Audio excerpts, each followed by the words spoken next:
Hi there, Simon from simonwoods.com.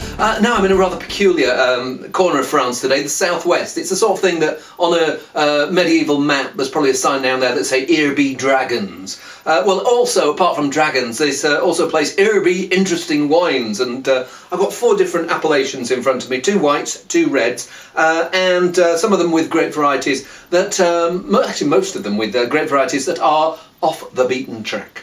Let's dig in. First one I've got is La Vigne de l'Oubli, Domaine de Descalces, a forgotten vine, I think, La Vigne de l'Oubli, Domaine Descalces, Blanc Sec, dry white, from Gaillac. And I think Gaillac, for the appellation of Gaillac, you're allowed a bit of Sauvignon, and are you allowed Semillon? Sauvignon Muscadel, and this one called Mauzac. Mauzac may be best known in France for making sparkling wines in Limoux. I think you're now allowed another one called Landolel. Are you allowed Landolel and Ondonc or something like that? Anyway, I think they said fermenté en barrique, élevé en fût de la Gaillacoise. So I had no idea what I better just dig in and see. Yeah, it just says en fût. I don't know what is special about the barrels from this part of the world, but let's give it a sniff and see if I can find out. Rounded, honeyed, nutty. It's got this intriguing honey and honeysuckle character. Floral. Smells like it's going to be rich. It's 2010, 13% alcohol, and I don't notice anything that's too rich. And also with the oak, I don't notice anything that's too oaky. Feels like it's there as a framework rather than something that's going, go on, you oaky, you go to the front. Smells like it's going to be good and interesting. And that's what it is. I mean, Sauvignon in the southwest, Bordeaux. I mean, Bordeaux is part of the southwest, but it's I think it's a kingdom in its own right. But Bordeaux Sauvignon is not like Loire Sauvignon. It tends to be rounder, richer. I think of this tinned pear flavour. I don't get much of that tinned pear flavour here, but I do get this rounded, rich, slightly cooked pear charlotte, you know, if you do one of those flans and there's the steam from the sponge. Get that rich, round cake mix type character coming through. Not sure what whether I'd put it into the Sauvignon class when I'm thinking about what to eat with it, because it is quite weighty. I'd almost think I'd like that with some cheese, weighty blue cheeses. I'd be very happy to have some of that with that. Yeah, nice wine. Good. Next white wine. This is Pacheron du Vic-Bilh, another mouthful of an appellation. I think Pacheron du Vic-Bilh and Madiran, they cover the same area. So the whites are Pacheron, the reds are Madiran. And this is from a wine called Chateau d'Aydie, D''Aydie, and it's a 2010 Eau d'Aydie. It sounds like what you say to a dog, isn't it? Oh no, baby. Eau d'Aydie. So let's see whether this is baby wine or grown-up wine. Now this is a degree and a half higher in alcohol, but it smells like it's going to be fresher. I don't know whether it's, I think they're the same vintage. I don't know whether it's the lack of oak, but I'm pretty sure it's to do with the grape varieties. They use the same grape varieties pretty much as they do in Jurançon. So this is Gros and Petit Montseng, and they are grapes that have quite a lot of bite, citrus bite, but then this herbiness in there as well. And yeah, I get things like fennel, and on the fruit it's more on the quince edge than maybe the out and out citrus character. He said, burping. Anyway, I better try it. And the telltale of those wines from Jurançon is this lovely fresh acidity. Some people would hate acidity, but I mean I think acidity in white wine, in red wine as well, is essential. Here, it's just acting as this lovely backbone. It's got a minerally streak down it as well. And then it's got these voluptuous, no, not too voluptuous, it's got these rounded, fit flavours, as in sort of like toned flavours. So yes, you get this rounder custard apple type of richness, but then you get these more sprightly, the green gage, the quince.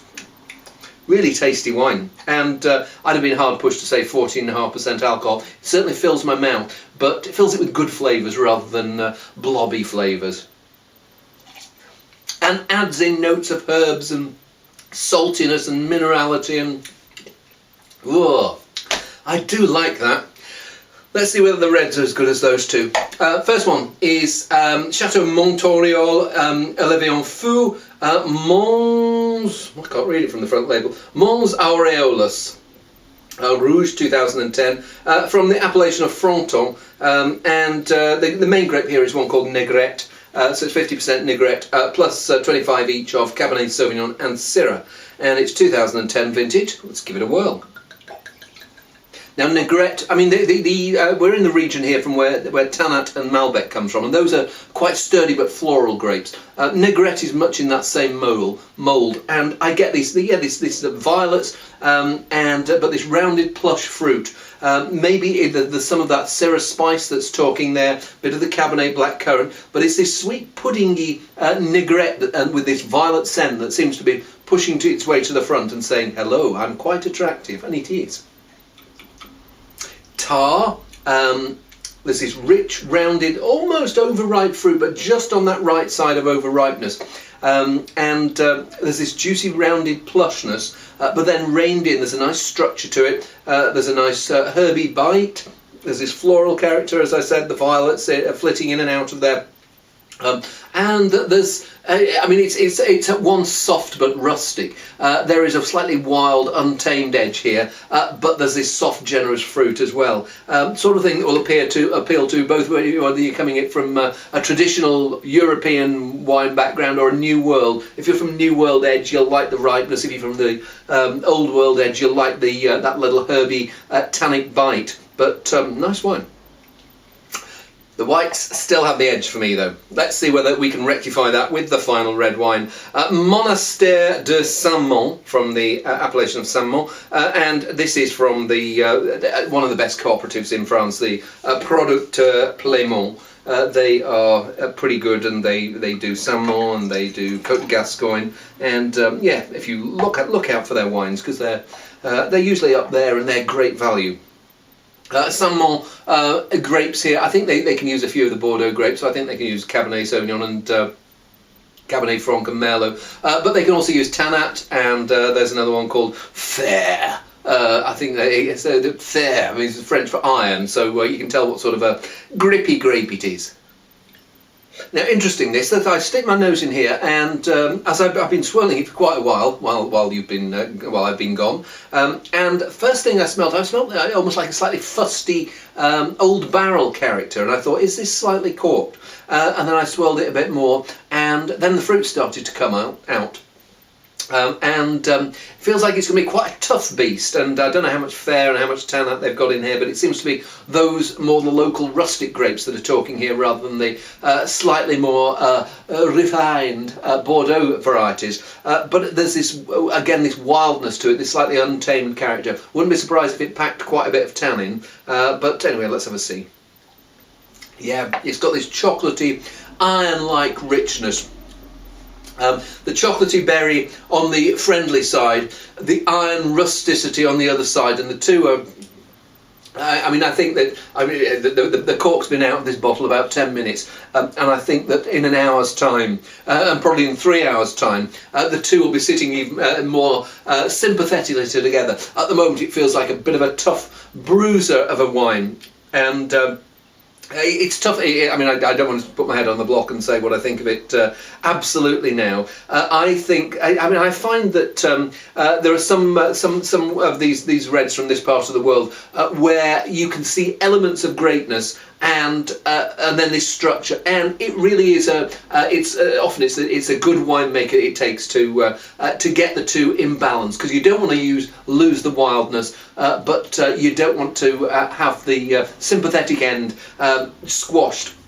I've got a feeling it's going to come through, but I've got a feeling also that it's going to take time for it to come through. So I'm going to go away, I'm going to give it a couple of hours at least before I try it again, and I will report back. But it has been a really interesting set of 4 wines, and my only problem now is that there are going to be 2 of us sitting down for dinner tonight, and there are 4 bottles, each of which I would like to drink quite a bit of. What shall I do? It's a nice problem to have. Hey, see you soon.